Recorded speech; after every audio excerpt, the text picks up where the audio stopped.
Can you even imagine if that was something where people were being zapped? They zapped. Okay, I get it because they left the neighborhood. Dave, seriously, when cell phones first came out, it was a whole I remember this. There was like, oh, the radiation, and you're going to get cancer because it's too close to your head. Listen, it's just like everyone's just got to chill. The technology has progressed, and with 6G, it's just going to be fascinating. Okay, Dave Blaze. Yeah, I do. I know we want to talk about all the downsides of technology and stuff like that. But let me tell you something. This is to older Americans. As you get older, I mean, I've experienced stuff like this. I go to sleep at night. I'm perfectly fine. I wake up in the morning, and I have a sprained ankle. How did I sprain my ankle? In the middle of the night, I'm sleeping. What happened? It is the springs. It's the springs in your bed. This is all the things that come upon you as you get older. None of which is caused by technology.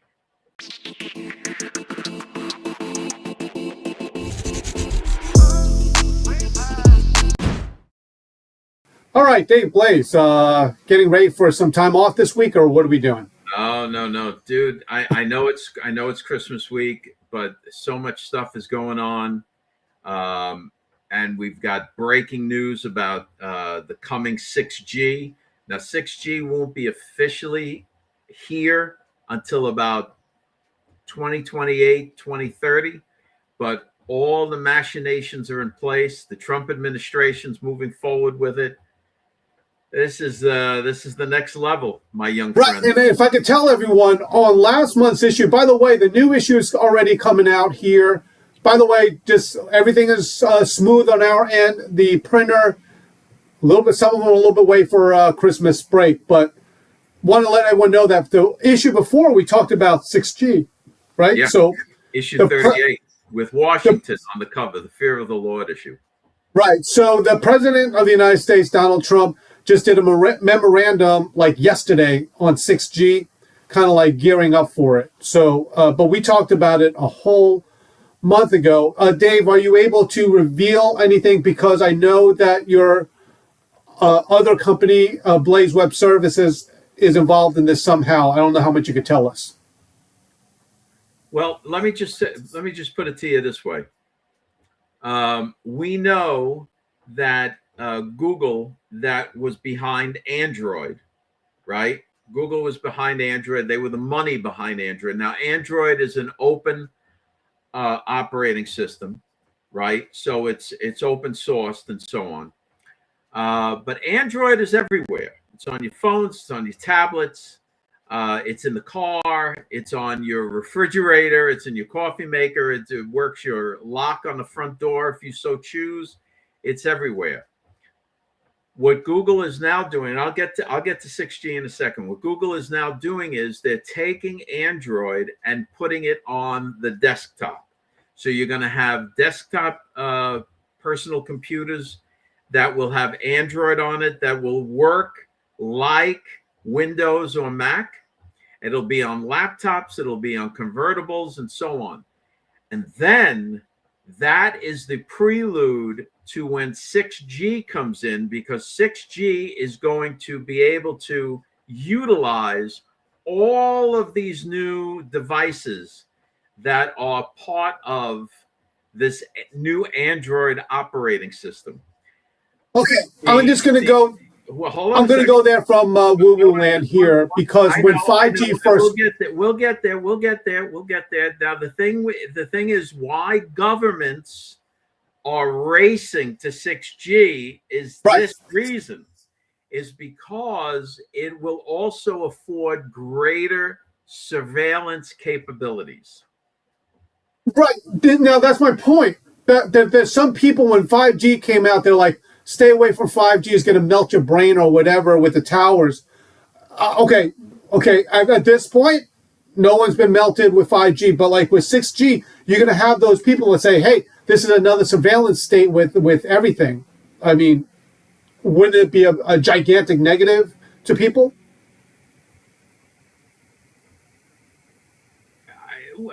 we already have a surveillance state. You carry around a tracking device in your pocket. Your cell phone, your smartphone is a tracking device. Your cell phone is a tracking device. If somebody wanted to find you, they would find you because you have your phone with you. So to sit back and go, oh, I want my private, okay, then live in the woods by yourself and have no communication with anyone. But who's going to do that? Okay. So the thing is, but here's the problem. When you get into this kind of in-between area where we are right now, you have a massive amount of criminal activity. And that's what 6G is looking to subdue. Okay, besides that, because no one really gets excited, like if the end consumer is like, oh, we got more surveillance for the bad guys. What could you tell us? Because I know we're talking more about this in George, and that's why you got to follow, subscribe, because we will be talking about this, especially with your involvement in it. What benefit for the end user will 6G that you're allowed to talk about? Okay, I'll give you an example. In today's dispatch that we sent out this morning, right? There was an article that was included in that about how these criminals are utilizing images off of people's social media accounts, like how everybody posts pictures of their grandchildren and family gatherings and whatnot, and they're using those images and sending the people emails and notifications that their grandchild or whoever has been kidnapped and demanding ransom. So currently, it's not the easiest thing in the world to track those criminals down. 6G will greatly enhance that. So it will almost eliminate any kind of scam like that. Okay. I mean, that's just one example. I know that. Right. There's much more, and you got to kind of like stay tuned because we will. Hey, we put it out last month on the cover, and then the president of the United States just did a memorandum on it. So just stick with us, and we'll talk more about that. Okay. Let's talk a little bit. Don't forget, we have the article up on the website, the 6G Gamble, and why the world is racing towards the next generation. There's big things are coming with that. Yeah. Okay. Very interesting, by the way. I'm learning a lot about that and how the bandwidths and how the frequency works with all that stuff. Anyway, all right. Great stuff. Let's talk a little bit about this, what we call the heir apparent, because of this thing with Rubio, with Vance and all this stuff, and Turning Point USA. In a nutshell, what we have going on, Dave, is that Marco Rubio has already stated recently that if Vance runs for the nomination in 2028, Rubio will not run. And that's a big thing. All right. Anyway, Dave, check out this video here first. This is from Fox News. And is there a rivalry between JD and Marco Rubio? And he said to NBC on Monday, he said, I can just feel it. The media is going to start telling some story of me versus Marco and me having a rivalry with Marco. Most of the time, I don't give a blank about this stuff. I don't even think that much about it. My attitude is, if I do end up running in 2028, I'm not entitled to it. But I really think that Marco and I could get a lot done together over the next few years. That's how I think about our friendship and our relationship. And I would be shocked if he thought about it any differently. I think it's a mistake to try to pit them against each other. All right, Dave Blaze, your thoughts on that? He's opening the door to a Marco VP, or for Marco to stay on as Secretary of State if JD runs for the presidency. But I'm sensing VP vibes here. I sense the same exact thing. I mentioned this in one of my videos that the good thing about this is that in some administrations you would have a pushing and shoving at this point where basically the two main choices, and there's going to be others. I think there was a rumor that Ted Cruz was going to run. But in the administration, the favorites to run is the Secretary of State and then the Vice President. And then you have a lot of undermining, or you would imagine a lot of undermining, rather than working together for the Trump administration. But Rubio already says, okay, if he's a vice president, if he does this, I'm just going to support him, is basically what he says. Yeah. What's your thought, Dave, when it comes to this? Does it like open and close the door for everyone else at this point? If even Rubio is backing off, your thoughts, Dave? Well, I think so. I think it does. Look, you are going to have the left, and you are going to have the MAGA influences that apparently work with the left, trying to constantly undermine the Trump administration to sandbag J.D. Vance's chances of gaining the Republican nomination.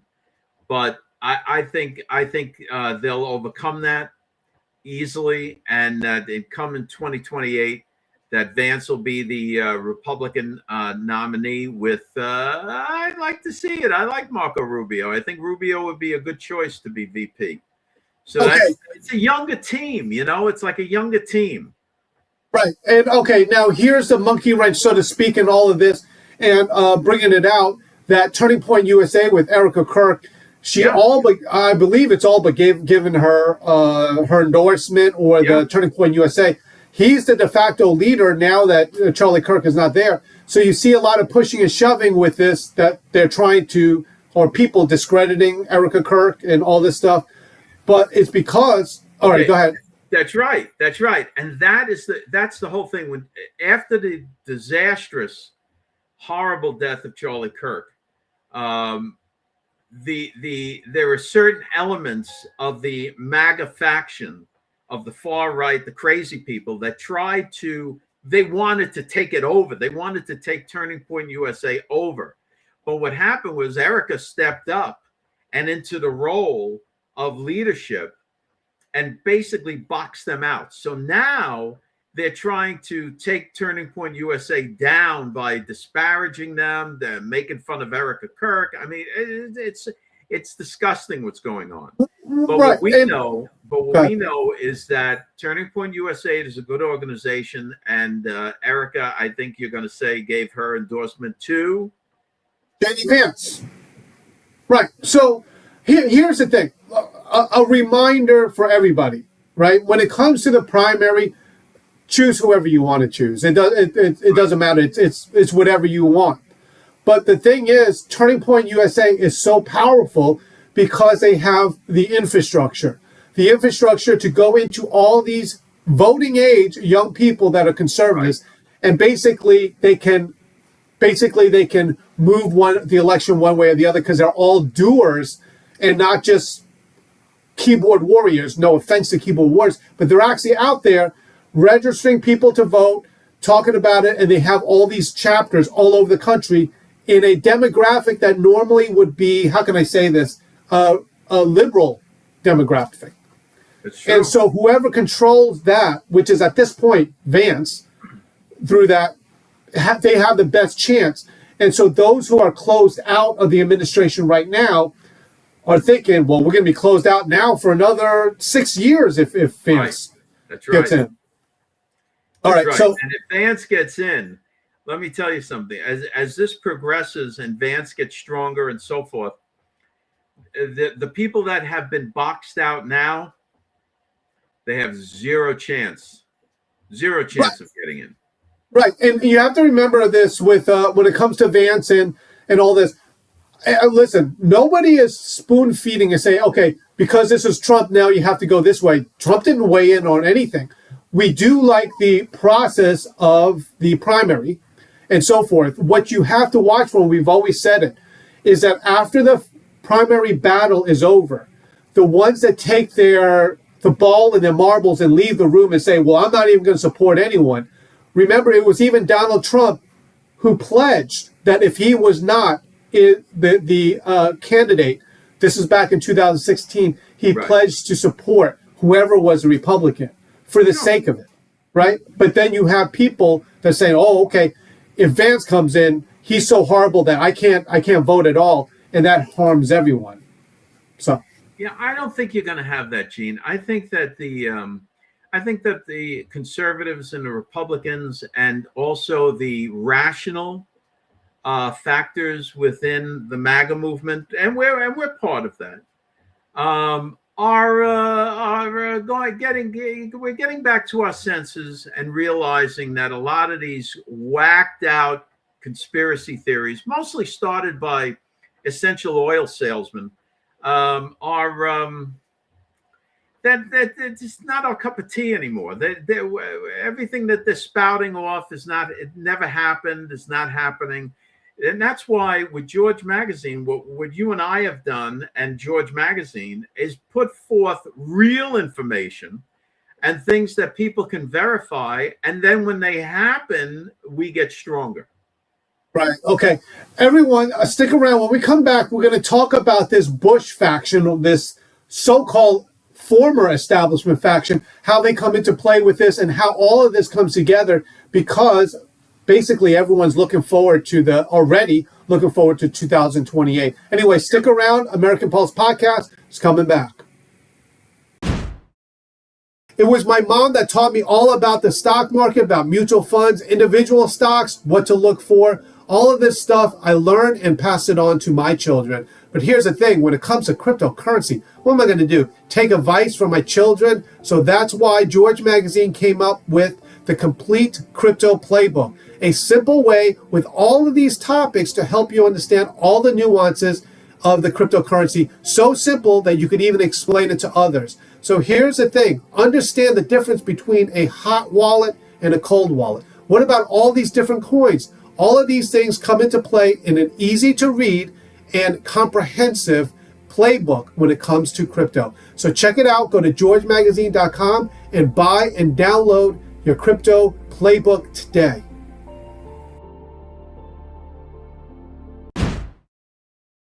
Two months ago, So It Begins, and then we did that video. I might even show it. Found out the theme for issue 39. Yeah. Dude, that's such a we'll tell you folks. The theme for issue 39 is So It Begins. There, but that is a new issue that is currently out now. Thank you so much, and also understand that if you have a subscription, you can start reading it online now with the digital version there. All right. How about that? George Magazine. What I was going to get at is the crypto playbook.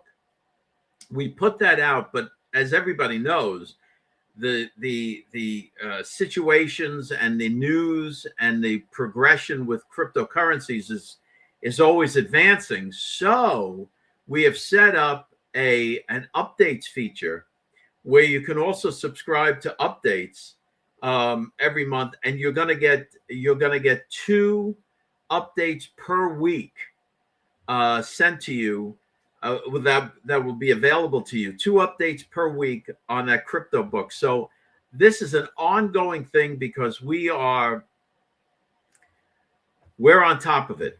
Yeah, and it's by the way, it's been very well received, because there's very few things out there like that where it just explains to you without the techno speak, so to speak, of explaining what these things are. Okay, so a lot of stuff going on with that. Really quick, before we get back into this, because I do want to talk about the so-called former establishment, the Bush era with the Republican Party. But one of the things we noticed is that the nihilistic violent extremists, and you mentioned a couple days ago about what the name of this gang. What's the number? 726. The 764 people, gang, whatever you want to call it. There's a violent extremist group online. They call themselves 764. And this is the most vile, devilish thing I've ever heard in my entire life. And that's saying a lot. But these people are deranged lunatics, and they're preying on children that are between 10 and 12 or 13 years old that go into these online gaming streaming sites or whatever it is, and they get into the chats and they get these kids to do the most abominable things ever. And then they trap them and blackmail them. They're blackmailing 10-year-olds. I mean, it's right. And since we talked about this on the cover of the Nihilistic Violent Extremists, which, by the way, goes further than that because of the RICO Act, we talked about it before. But the interesting thing is that the FBI, the Department of Justice, recently said that, put out a press release that they already arrested some of these people in this gang. Yeah, the FBI, thank the Lord. Trump's DOJ with Pam Bondi as the Attorney General, the FBI with Kash Patel as the director, and so on. They are all over this, and thank God for that. For those that are out there saying that Pam Bondi and so on are no good because your favorite craving of the day isn't happening, guys, you got to stop that, because these people are doing good work and important work. Right. Well, you know what? I'm going to say, stop riling everyone up that they're doing nothing.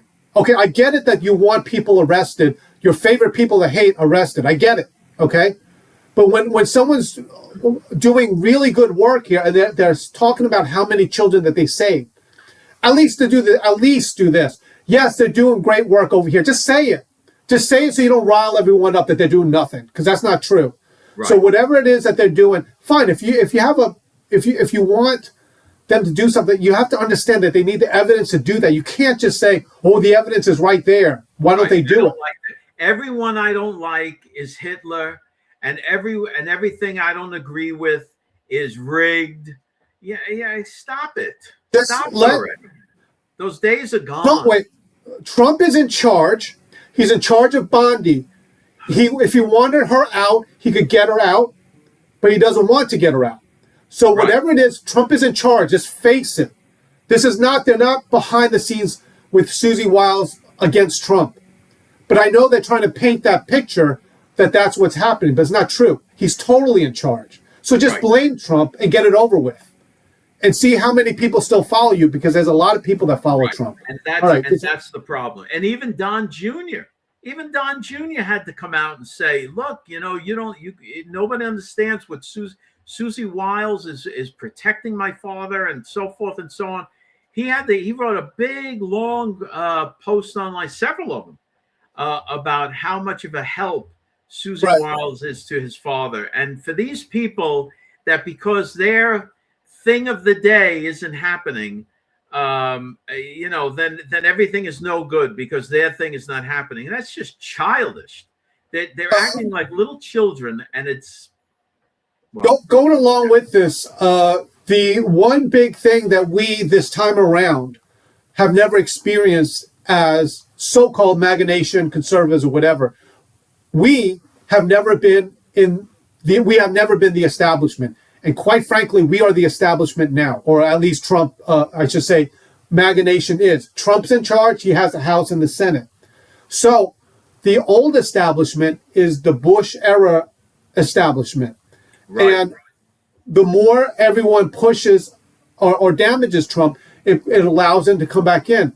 But I have to say, I really do have to say, if I could praise the Bush establishment, they are people mostly that say, okay, as long as it's conservatism, we'll go along with that. And that's what they've done. Anyway, this video is very interesting because this is from the perspective of the leftists that was in the Biden administration talking about Marco Rubio and J.D. Vance. And I think it's interesting because this is the left, and they're saying, okay, well, this is what's happening, and it's not a bad thing. Anyway, check out this video, Dave. Is he saying definitively? Why is he saying if Vance runs, I'm for him and I'll be the first to sign up? Why is Rubio saying that? Why not just say it's too early? Look, they work together. I'll give it to them. As somebody who worked in a White House where I sat in the West Wing, and then all of a sudden the balance of power went across the street to the EEOB when Harris was the person running. It's incredibly awkward when there's this competing tension of political ambition. And I think it's smart for Rubio to kind of play the deference card here and maintain it. I mean, they gotta clock in together every single day. Yep. Larry? I think that's pretty much it. If he wants to keep the peace and get anything done, they can't have that kind of drama. And by the way, I think he's right where most Americans are observing this situation. Obviously, J.D. Vance is the vice president, so he's sort of going to have the inside lane here, Yeah. and Marco Rubio knows that. And All right, Dave Blade, your thoughts on that? And Rubio is a young man. I mean, relatively speaking, Right. for the job of the United States president. So he's relatively a young man. So he knows he's got time. All right. Hey, I'm going to work with I'll work with JD Vance. If we can work something out where I'm on the ticket, that gives me the inside track to the next level of presidency, and Right. he can do it. Why not? And there, by the way, is the Trump legacy. I know, like, which I'm not. I get what people say because there was these memes going around. Okay, Trump's president, then it's going to be Don Jr. president, and Eric president, and Ivanka. This is what Donald Trump has laid out for the future. I'm not saying that this is going to happen. We got to wait to see it. But Vance is very important to this. He's working with Trump the way it is. If everything's good and he becomes the nominee, I can see Rubio going to be vice president, and they work together. And then the whole job is to make it great for 8 years so that he has a shot to be right. And the agenda continues. You see how that works? The whole Trump, quote unquote, the Trump doctrine then continues on. So it goes from Trump and Vance to possibly Vance and Rubio, and then possibly Rubio and whoever, and it continues on. And I got to tell you, it's really driving and righting the ship. And if we could talk about this, a lot of the thing, everyone always talks about Donald Trump as some sort of what is that called? That he only cares about himself. These things that he's putting together are things to help America that will come out later on. 6G is one of them. The tariffs and the sovereign wealth fund, which we wrote a story about. You got to check this out. That story we wrote about sovereign wealth fund. That's going to be later on. That's going to come big. The Trump accounts for the children is going to be later on. So these are things going into the future, and what they're going to say is, hey, if this is going good for you and you see progress in the right direction, these are the people that are going to put it out together. Right. Vance, maybe Rubio after that, depending. And that's what he's trying to build for the future. But it's not a one and done. Trump walks off into the sunset, and then J.D. Vance is out there promoting the Trump agenda, not the Vance agenda, so to speak. Right. And the other thing is, like you brought up about 6G, we can't be afraid of new technologies when they come forward. Oh, they want to build some buildings in my area, in my county, and we're fighting it. We're at the school board fight. If we are not the leaders in this, then some other nation is going to be the leaders, and then we'll be followers, and then everyone will be complaining, oh, why weren't we the leaders? So let's grab these things, let's be on the forefront of them, understand them, and use them to our benefits. As we go on with this, and you can start with the article that is online, and if you're a subscriber, you can read it, the one we put on 6G. But as we move and progress into the new year, actually in a couple of weeks, you are going to start to tell us some of the things that 6G will do, and it is absolutely fascinating. Yeah. It is absolutely fascinating, and it will help America, and it will help in so many ways. It's almost sci-fi if you think about it, but it's there. It's right around the corner with this. Yeah, and it's not like a lot of the things that 5G was supposed to be didn't come to fruition, but that's being made up for with 6G. And none of this stuff is going to melt your brain, and it's not going to activate some kind of special gene, or it's not going to activate the vaccine. I mean, I have heard more crazy talk coming out of MAGA about 5G coupled with vaccines than it's going on in the basement of Bellevue. I mean, guys, you got to get down to factual material, actual information, as opposed to your wild imaginations. And the other thing saying about this, if I were to want to harm America, a lot of these are very easy to invent in your mind. Like one of them, I heard that the 5G towers, with a flip of a switch, they can make it so that if you can't go past that, they'll like be a laser beam that shoots you dead if you go past it. Like this was like fences. I remember all this when 5G was coming out. Everyone, like, listen, there are people led by Donald Trump and others that want to make America great, and technology is not to be feared in this way. Right. It really isn't. And when we, in a couple of weeks, when we start talking more about 5G, because we do have the inside track on it, some of these things are just remarkable, really remarkable.